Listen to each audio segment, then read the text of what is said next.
Hello, beautiful Vox people. It's Brian May here. I just want to wish you a wonderful 60th anniversary. What's up, guys? This is Dave from Lady Annabellum. I want to say happy 60th anniversary to Vox. Love you guys. We're getting ready here for our tour in Nashville, Tennessee. We're about to kick off all around the world and love the products, man. Great stuff. And happy anniversary out there, Vox. The first time I ever saw a Vox amp for real, I was recording a record with Old Crow Medicine Show in RCA Studio B with Dave Cobb. Lo and behold, Dave Cobb had a Vox amp sitting in his studio, and it was like the magical thing that I had been seeing my whole life suddenly was there, and I got to plug into it, and that amp is so amazing. It changes everything, for me at least.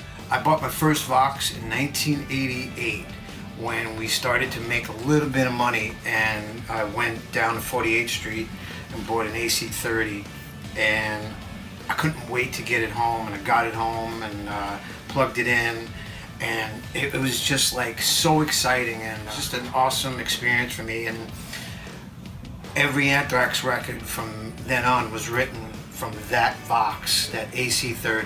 Hey everybody, we are Echo Smith. We were introduced to Vox from some of our favorite artists like U2, Elvis Costello, and Queen, and they've become such a huge part of our sound.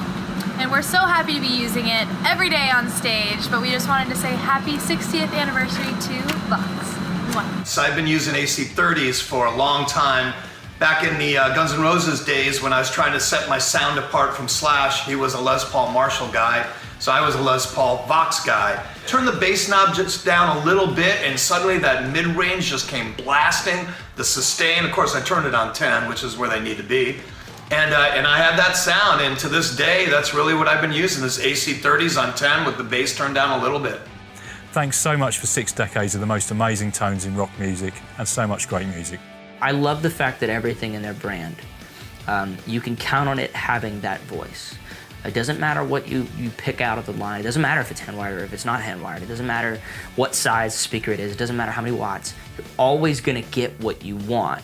You're always gonna get the Vox. Hey, we're the Mystery Jets. Happy birthday, Vox. For 60, you're sounding amazing. First time I plugged into a Vox AC30, I realized that was the sound I'd been chasing. The look of it is fantastic. It has such a distinctive sound, that chime, that jangle, the grit you can get out of a Vox. It's unlike anything else. I have taken this guy everywhere with me, and he never lets me down. The first time I actually ever played a Vox was when I went over to London to record Raw Power in 1971. The engineer in the studio suggested I try an AC30.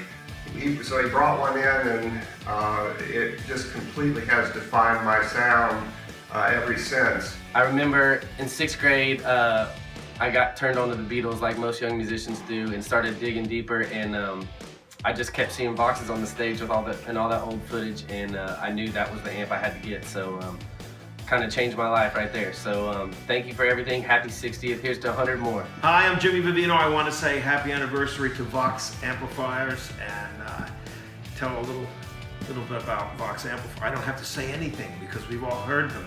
And we heard it for so long and we didn't know, because when the Beatles came on Ed Sullivan, they hid the amps. Even though they brought their own amps over. You know, we didn't see them, but we heard them. And then we went out to find out, oh, it was Vox. Okay, and then we went to see the Yardbirds. Oh, it was Vox. Led Zeppelin, Jimmy Page, everybody, they had Vox amps everywhere. And the thing that I was most impressed with, of course, was the way they could be really clean and chimey or just blow the socks off of you.